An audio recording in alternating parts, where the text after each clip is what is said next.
Hi welcome back to the channel. ಇದು Saturday blog ಆಗಿರುತ್ತೆ.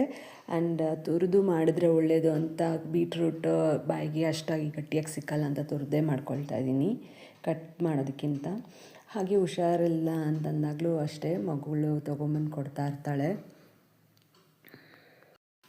ಹಾಗೆ ಏರಿಯಾದಲ್ಲಿ ರಂಗೋಲಿ ಕಾಂಪಿಟೇಷನ್ ಇದ್ದಾಗ ಸೊ ಎಂಥ ವೆರೈಟೀಸ್ ಆಫ್ ರಂಗೋಲಿ ಹಾಕ್ತಾಯಿದ್ರು ಅನ್ನೋದಕ್ಕೆ ಇದೆ ಸಾಕ್ಷಿ. ತುಂಬ ಚೆನ್ನಾಗಿ ಎಲ್ಲರೂ ಬಿಡ್ತಾಯಿದ್ರು, ನೋಡೋದಕ್ಕೆ ಚೆನ್ನಾಗಿತ್ತು. ಹಾಗೆ ಈ ರೆಸಿಪಿ ಕೂಡ ಅಪ್ಲೋಡ್ ಮಾಡಿದ್ದೀನಿ, ಶಾರ್ಟ್ಸಲ್ಲಿ ಚೆಕ್ ಮಾಡಿ.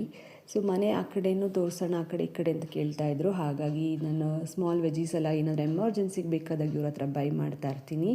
ಹಾಗೆ ಅಮ್ಮ ಮಲೇಷ್ಯಾದಿಂದ ತಂದಂಥ ಶರ್ಟ್ ಹಾಕ್ಕೊಂಡಿದ್ದಾನೆ ಅವನು, ಅದು ಕೂಡ ನಾನು ತೋರಿಸಿದ್ದೆ. ಅದನ್ನು ವೇರ್ ಮಾಡಿರೋದನ್ನು ಶಾರ್ಟ್ಸಲ್ಲಿ ಅಪ್ಲೋಡ್ ಮಾಡ್ತಾಯಿದ್ದೀನಿ. ಹಾಗೆ ವಿಕ್ಕಿ ಮೌಸ್ದನ್ನ ಜೋಡ್ಸೋಕ್ಕೆ ಹೆಲ್ಪ್ ಮಾಡ್ತಾಯಿದ್ದೀನಿ. ಸೊ ಯಾವಾಗಲೂ ಟಿ ವಿನೇ ಬೇಜಾರು ಅಂತ ಅಂದ್ಬಿಟ್ಟು ಅವನೇ ತೊಗೊಂಡು ಬರ್ತಾರೆ ಈ ನಡುವೆ ಆಟ ಆಡೋಕ್ಕೆ ಹೆಲ್ಪ್ ಮಾಡಮ್ಮ ಅಂತ.